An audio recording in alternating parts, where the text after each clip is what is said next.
ամենակարևոր բանը այսօր ապագան է մարդկանց համար։ Նախ ներկայի, նաև խաղաղության մասով, ներքին խաղաղության, արտաքին խաղաղության մասով շատ կարևոր է այդ ակցենտավորումը, բայց նաև տեսեք, մարդիկ մեզանից ակնկալիք ունեն, թե մենք ոնց ենք պատկերացնում ապագան, թե դուք ոնց եք պատկերացնում ապագան։ Եթե տենց կարճ վերհիշենք անցյալ նկատի ունեմ 18 թվականից հետո 18 թվականից տեղ իշխանափոխություն է տեղի ունենում, դուք գալիս եք Հայաստան, գիտեմ այդ պատմությունը, որ կարայիք չգայիք, եթե դեմ չեք կարաք պատմեք նաև, գալիս եք Հայաստան, հետո բանտ, հետո պայքար, հետո դիմադրություն, հետո պատերազմ, ընտրությունների ժամանակ մենք հայտարարում ենք, որ մենք հաղթելու ենք, հետո հասարակության մի ստվար զանգված ըստ էության այդ արձանագրումն էլ եմ իմ համար արել, որ մեզ չի ներում դրա համար, չի ներում, որ մենք չհաղթեցինք, էլի։ Օբյեկտիվ, սուբյեկտիվ հանգամանքները մի կողմ թե խիտենց եղավ, բայց այդ զգացողությունը ես այդ աբիդան, այս հայերեն բառ չի, բայց այդ աբիդան ես զգում եմ, էլի մարդկանց մոտ։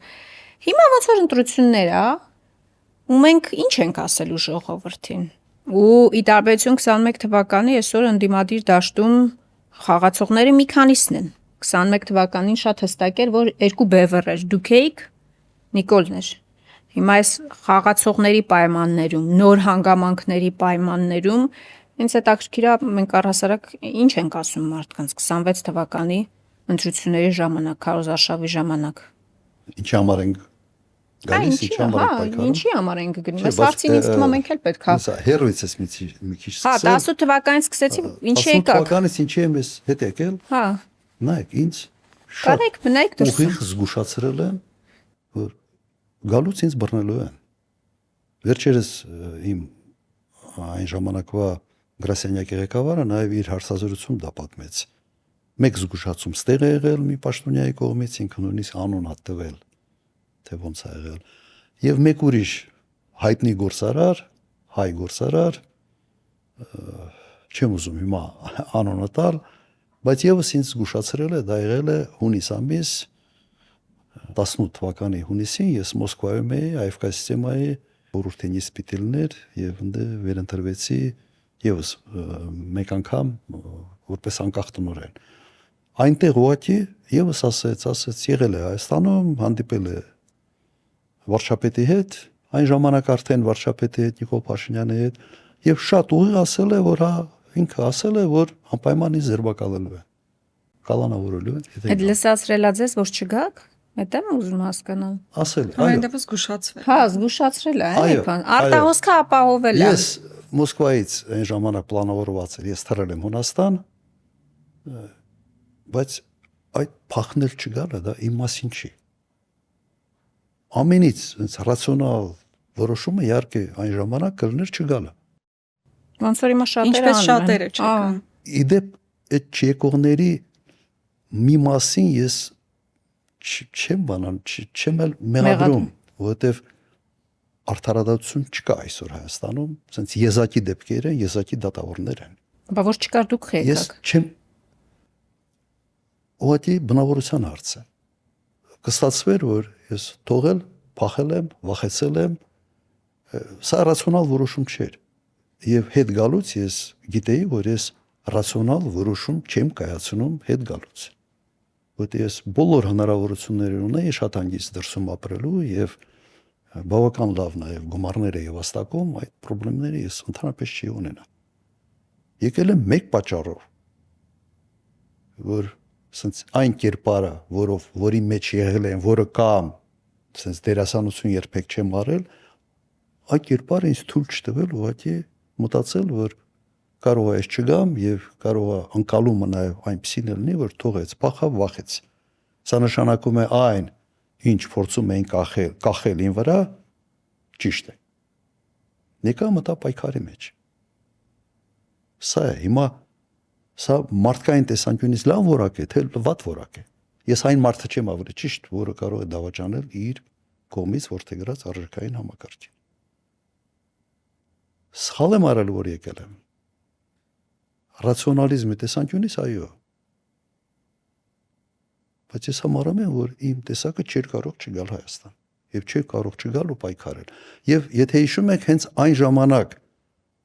առաջին անգամ հնչեցնում է այն վտանգները, որոնք կան երկրի առաջ, որովհետեւ տեսնում ես ուր են տանելու։ Տեսնում է եւ առաջին նաեւ այդ հարցազրույցները, եթե չեմ սխալվում, ես որ տվել էի, դա մայիս, հունիս, ամիս իմ գրքում էի գրել, որը հրապարակվել էր աշնանը, որ Ղարաբաղի վրա վտանգները կախվել են այդպիսի վտանգներ։ Հիմա ոնց կարա ես թողեի փախնեի։ Հիմա հա դու բայց քո արցում կա նաև շարունակություն։ Բայց 21 թվականին շատ մեծ խումբ մարդիկ մեզ վստահել են,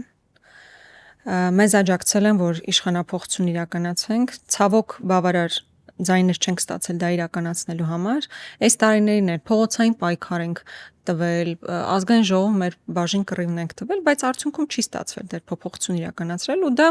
ինչ որտեղ անխուսափելիորեն որոշ մարդկանց մոտ հիասթափություն է առաջացրել, այդ թվում մեր նկատմամբ, որ տրամադրված գնացել ենք կռվի, բայց չենք հաղթել, դեռ չենք հաղթել։ Ես ուզում եմ, որ դուք էլ այդ մեսիջը տաք այդ մարդկանց։ Հիմա ինչ ենք անելու, որ իրական փոփոխություն լինի։ Այսինքն զրույց այն մարդկանց հետ հատկապես, ովքեր ինչ որտեղ հուսահատված են, ինչ որտեղ հիասթափված են։ Այդ զրույցը շատ կարևոր է։ Նայեք, իրականում մենք մեր վրա ստացնեցինք այդ պարտավորությունը նաև ցավալել փողոցային պայքար։ Կոպիտ ասած մեր անդիմադիր կարգավիճակին մի մեծ բոնուս մենք ինքները շալակել ենք, որ այս հարցը մենք պետք է լուծենք միջև հաջորդ ընտրությունները։ Մենք փողոցային պայքարներով եւ նախաձեռնելով եւ այլ, այսպես ասենք, փողոցային պայքարների մեջ ակտիվ մասնակցելով մենք մաշեցրել ենք այս իշխանությանը։ Եվ եթե նայում ենք նաեւ ուսումնասիրում ենք սոցհարցումները,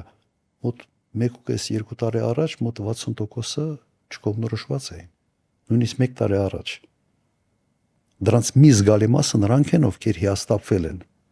ԿՊ-ից, բայց դեռ չեն կողմնորոշվել, թե ում համար գնան քվեարկել։ Հիմա այդ տոկոսը բավական փոքր է, մոտ 25-30%։ Այս մենք դաշտ ենք մաքրել այլ քաղաքական ուժերի համար։ Միգուցե նաև որոշ չափով մաշեցնելով ինքներս մեզ, բայց մենք դաշտ ենք բացել ուրիշների համար։ Եվ լավ է, որ կան ուրիշները։ Ես մեր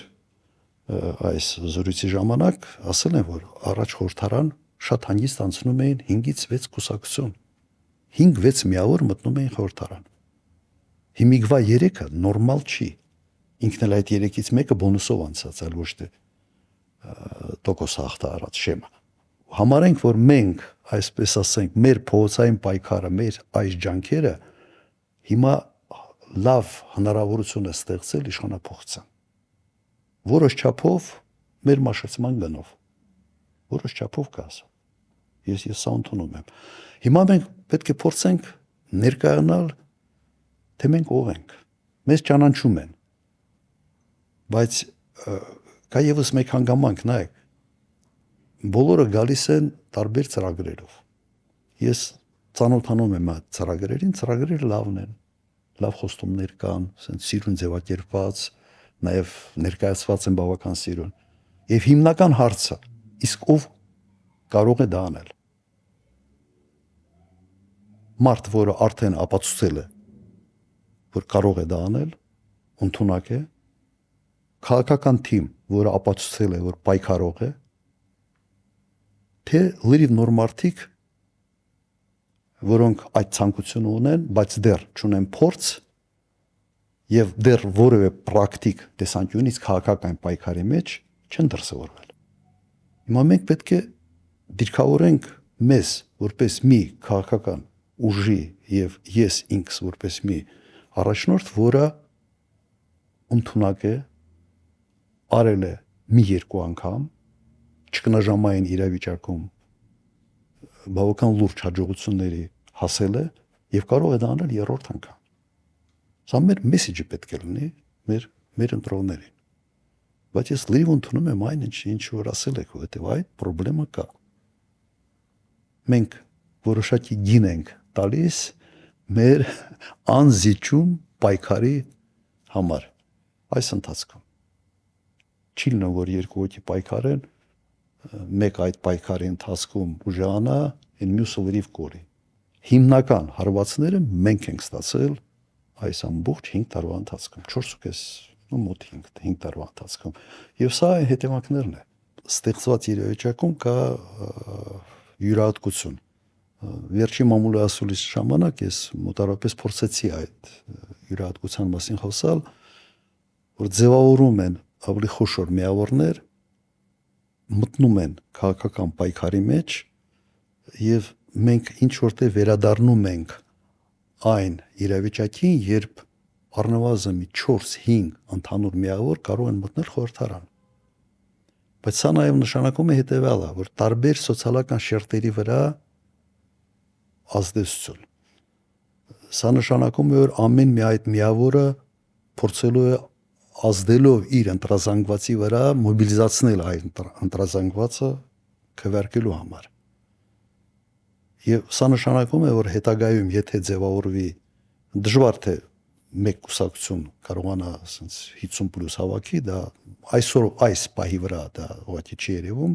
սա նշանակում է, որ կձևավորվի որոշակի կոալիցիա, որը ավելի լայն շերտերի հայացքները ներկայացնող կոալիցիա կլինի խորհրդարանում։